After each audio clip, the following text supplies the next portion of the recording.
Welcome to secret number 2. I'm very excited to talk to you guys about this secret, and what it is we're going to be talking about light and color. These are very, very important principles when doing any type of rendering, compositing, and trying to make something look more photorealistic. Now, I was lucky that I did a lot of photography and was a DP and filmed a lot, so it definitely helped me have an understanding of how light works. And so I would suggest to you guys, observe your world around you and go out and practice with light and understand the way light works. Just notice things like when the sun's setting, what is the light doing? Where's the last place the sun hits? How soft are shadows? And just observe your world around you and understand how things work. And that's definitely going to help your composites big time. And I'll talk a little bit about that type of stuff in the webinar. But for now, we're going to talk about this light and color stuff. So the first thing we're going to look at is harshness of light and shadows. And then we're going to talk about color of light and shadows. So we're going to jump over into Cinema 4D. And I have this little project to show you an example of the way light works. So you can see right now, these shadows are incredibly harsh. They're very sharp between the light and the dark, and that's why I call them sharp, because we have a straight line. There's no fall off, which means the softness between. And there are some instances in the real world where this occurs. However, most of the time there's going to be some type of softness in there, and so the way light works and the way you get these really harsh shadows is the smaller your source of light is, the harsher your shadows will become. They'll become a lot sharper. So the larger our light source is, the softer they're going to look.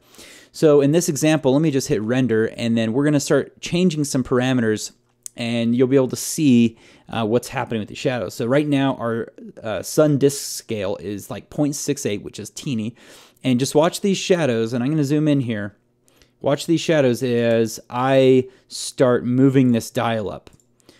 You'll start seeing that there you go.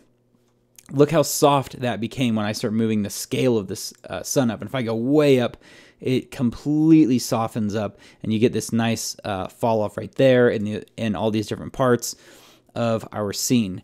So if you ever want to get some nice soft shadows, make sure you're making your light source really large, and that's why people love area lights in 3D applications, because they have a nice big soft light. But if you're trying to get some harsh shadows, just make the source a lot smaller, and that's how you're going to be able to get that.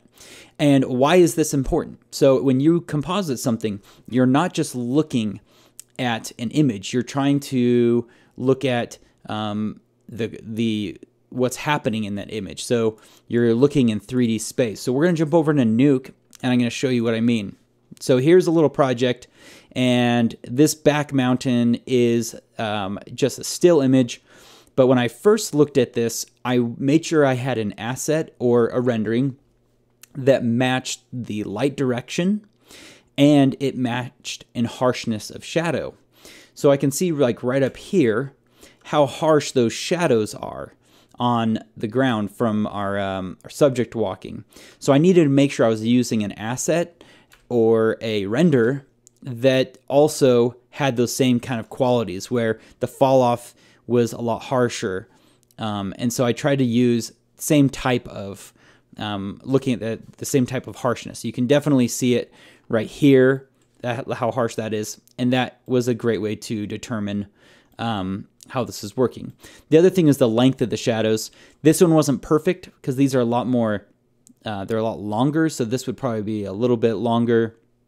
And you'd want to maybe mess around with things with your transformation and whatnot to try your best to be able to match the same angle where these shadows are moving, because it's all about getting your light direction and the harshness of your shadows and light.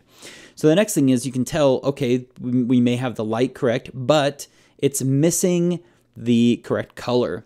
So now we need to start looking at highlights and shadows. And if we match the highlight and shadows, we're going to have a much more realistic look. So here's a quick grade that I did And the way I came to this conclusion was I looked at the color of our highlights and what that was looking like and our shadows. And it still probably needs a little bit more work, but if I start gammaing this down and you can see where our highlights are, you can see they're matching. Let me just move this over. You can see these are matching a lot better than before. Let me turn this off. So that was before, and they were very yellow, and we need a little bit more warmth. And then because this is kind of sand dune area, I actually pushed them a little bit more into the red. And it just made it feel a lot better. You'd also want to match maybe something like right here, and just make sure you're getting that right temperature of light. The other thing is matching the shadows. So if we go that way, we can match it.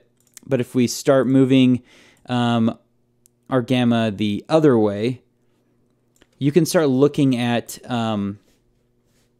the shadows on our subject here, or on the ground back here, and try to make sure you're matching the color here. So this one isn't quite perfect, and I probably would be pushing it closer into the teals, because I can see there's a lot of teal right here. And you'd want to be matching the shadows here and there, and that should get you a lot closer. So that's just a quick way to be able to make things look more real. Is you want to gamma, or if you have levels or curves, just bring those levels way up and try to match the shadows, and then bring it way down and try to match the highlights. And if you do those two things to match your colors and your highlights and shadows, your composite's going to feel a lot more realistic. So just to recap, we had harshness of light and shadows, direction of light and shadows, and color of light and shadows. If you do these things, your composites will look far more photorealistic, and you will definitely have a better looking portfolio. So hopefully that secret and tip was good for you guys, and I want you to apply it in your work and share it with each other. Share it with me. I'd love to see what you guys create with that technique. Now, so tomorrow we have one more secret compositing trick left for you, and I'm very excited to share it with you, and it's something that makes a world of a difference as well. So each of these tips I feel like were very important.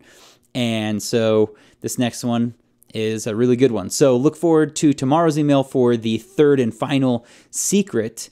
And then after that, we will have the webinar. And I'm excited to talk to you guys more about some other little pillars to become a VFX rock star, is what I call it in the webinar. So we will see you guys tomorrow. Take care.